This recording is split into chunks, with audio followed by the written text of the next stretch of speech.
Sahabat Kristus, Bapak Ibu para muda dan para anak, salam jumpa kembali dalam kasihnya dalam Renungan Harian GKI Kuitang hari ini bersama saya Pendeta Lindawati Niman. Sahabat, hari ini kita akan merenungkan sabda Tuhan yang diambil dari kitab Lukas pasal 22 ayat 41 sampai 44. Kita akan membaca firman dan merenungkannya setelah kita berdoa terlebih dahulu. Mari kita berdoa. Ya Bapa, kami bersyukur karena kami boleh diberi kesempatan lagi untuk merenungkan sabda-Mu.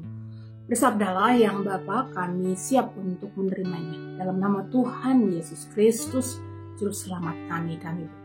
Amin. Inilah Lukas 22 ayat 41 sampai 44. Kemudian ia menjauhkan diri dari mereka kira-kira sejauh lemparan batu.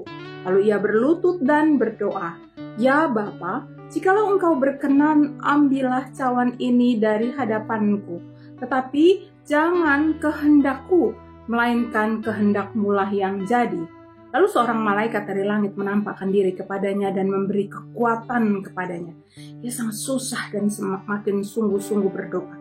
Peluhnya menjadi seperti titik-titik darah yang bertetesan ke tanah. Demikianlah firman Tuhan, berbahagialah tiap orang yang suka merenungkannya dan yang memelihara dalam hidupnya.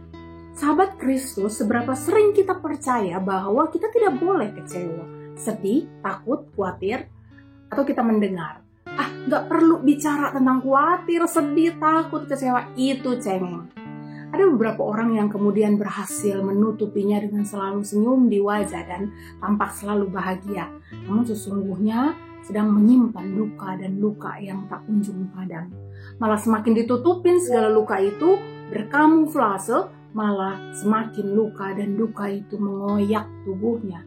Luka semakin dapat ditutupi dengan riasan mungkin, atau dengan pakaian yang menawan mungkin, bahkan dengan kalimat kebohongan.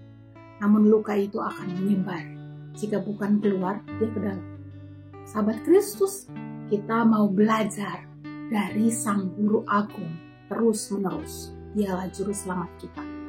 Ketika ia hendak menghadapi penderitaan dan ajalnya, dalam doanya di tengah kekhawatiran, kegelisahan, ketakutannya, sampai peluhnya seperti titik-titik darah yang jatuh ke tanah. Dalam keadaan itu, Tuhan Yesus berdoa dan meminta dengan ketulusan hati sebagai manusia biasa. Ia berkata, "Kalau boleh, cawan ini lalu daripadaku." Permohonan ini amat terbuka dan jujur sebagai manusia Yesus, yakni jika mungkin tak usahlah ia menanggung penderitaan bahkan kematian yang menyengsarakan. Dalam doanya yang jujur, terbuka, dan tulus, kita dapat melihat pergumulan batin Tuhan Yesus yang mendalam, yang ia akui dan ia terima. Namun pengakuan dan keterbukaannya pada segala luka yang ia tanggung tidak berhenti di sana. Sebagai anak domba Allah yang akan menjadi korban demi keselamatan dunia, ia menerima dan tunduk pada kehendak Bapanya. Kesadaran bahwa penderitaan atas kehendak Allah yang ia terima adalah bagian penting dalam kehidupan kita umat Allah. Ada kalanya kita memang harus menjalani semua bentuk susah dan luka. Ada kalanya kita menyadari adanya otoritas Allah yang tidak selalu menyenangkan. Dan jika itu terjadi, maka yang hanya mungkin kita lakukan adalah menerima segala luka itu bila kita tidak bisa mengelak. Namun sahabat, bukan berarti saya berpihak pada setiap orang jahat yang suka memberi luka dan kematian dalam kehidupan kita, ya bukan seperti itu. Nah sahabat, setelah menerima segala sesah dan luka yang akan ditanggungnya, Tuhan Yesus dalam doanya juga percaya dan beriman bahwa hanya kehendak Allah Bapa lah yang akan terjadi. Keyakinan iman tanpa ragu bahwa penyerahan itu dibarengi oleh iman yang kokoh pada Allah, Sang Penguasa alam raya, yang adalah penyelenggara seluruh alam raya ini. Hanya kehendak Allah Bapa lah yang akan terjadi dalam hidupnya.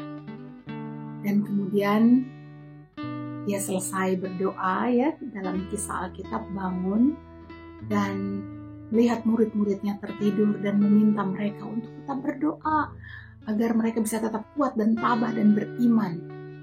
Sehingga dalam keadaan apapun yang akan terjadi, semua terjadi diyakini dalam kebesaran dan kuasa Allah Bapa. Nah sahabat, Kristus sebagai umat Allah, mungkin kita perlu mencari cara ya, bagaimana kita dalam keadaan kalut bisa tetap taat dan beriman pada kehendak Allah. Saran saya adalah mari jangan ragu menggunakan teknologi, musik, meditasi, dan lainnya yang dapat menuntun kita kepada Dia ya. Doa adalah salah satunya, doa yang bahkan bukan menuntut Allah. Doa yang bukan menuntut Allah, namun doa yang penuh penyerahan kepada Allah, yang membuat pikiran, hati, mental, rohani kita dipimpin oleh ketenangan dari yang ilahi. Sehingga kita dapat memahami, menerima, dan menyerahkan segala panggilan yang Allah letakkan di hidup kita ini. Biarlah kita menyatakan, ku berserah dalam rangkulan-Mu Bapa. Kiranya malaikat Allah mengepakkan sayapnya atas kita, atau Roh Kudus sendiri menaungi kita, memberi kekuatan dan kemampuan untuk terus berjalan dalam kehendak dan panggilan Tuhan menolong kita. Mari berdoa. Bapa, kami datang lagi kepadamu dan percaya dan mempercayakan hidup kami dalam tangan Tuhan. Berkaryalah dalam nama Putramu Yesus Kristus. Amin. Sahabat, sampai jumpa. Tuhan memberkati.